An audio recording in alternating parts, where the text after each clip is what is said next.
sobrenatural. Aleluia.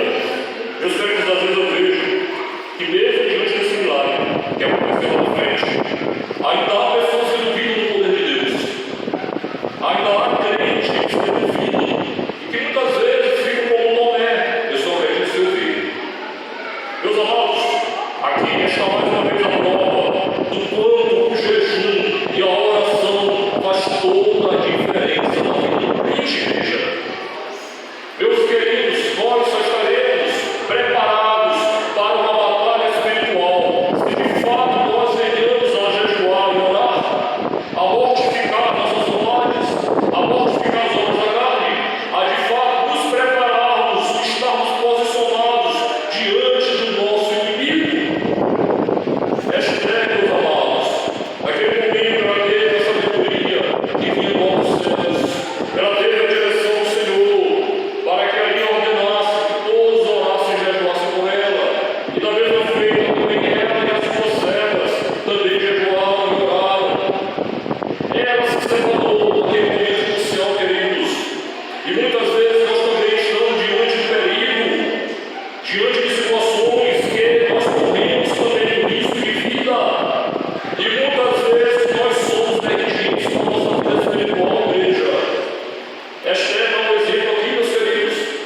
surpresos, mas isso só acontecerá se de fato nós realmente nos sujeitarmos ao Senhor e permanecermos na obediência a Ele. Esta é a menina da Esté, irmãos. Ela só foi colocada naquele palácio porque Esté se posicionava. Esté, em nenhum momento, queridos, ela se exaltou. Em nenhum momento Esté foi insubmissa. Mas muitas vezes acontece da nossa parte, meus queridos, a insubmissão. Muitas vezes, meus queridos, nós, às vezes, acabamos deixando de experimentar aquilo que Deus tem separado para nós. Por causa de quê? Da insubmissão. Por causa de quê? Da rebeldia. Por causa de quê? Da desobediência. Essa palavra fala comigo, irmãos. Todas as vezes que o Senhor determinou para mim, determinou aquilo que de fato Ele queria que eu vivesse suas propostas na terra. E todas as vezes que eu não obedeci ao Senhor, todas as vezes que eu fui rebelde ao Senhor, todas as vezes que de fato eu não atendi a sua ordem, todas as vezes eu fiquei para trás, queridos. Mas o Senhor está aqui nos mostrando através da vida dessa mulher. Esta só pisou naquele palácio, queridos, porque de fato ela é uma mulher que se posicionava. Aleluia, glória a Deus. E aqui mais uma lição que eu quero trazer para nós, nesta noite, para nós meditarmos. Uma hora chega a nossa vez. Amém, igreja? Você crê nisso? Você crê que a tua hora chegará? Você crê que a tua hora, assim como a hora de Esté chegou? Meus queridos, Esté não tinha a menor, com certeza. Ela não imaginava, irmãos, que ela podia poder estar sendo ali a rainha de todo aquele império. Assim também, queridos, quando a gente olha para as narrativas que falam acerca do nosso Senhor Jesus Cristo, ali como Esté alcançou o reinado, ali como Esté esteve dentro daquele palácio, esteve ali sendo aquela que foi substituta da rainha Vasti. Ali era o propósito de Deus para a vida daquela mulher, igreja. E os propósitos de Deus jamais serão impedidos. Meus queridos, quando nós olhamos para as narrativas também que falam acerca de muitas pessoas que também tinham um objetivo e que os propósitos de Deus se manifestaram através da vida dessas pessoas. Quando nós olhamos lá para o Evangelho de João, capítulo 5, existia um homem paralítico há 38 anos, ali à espera de um milagre.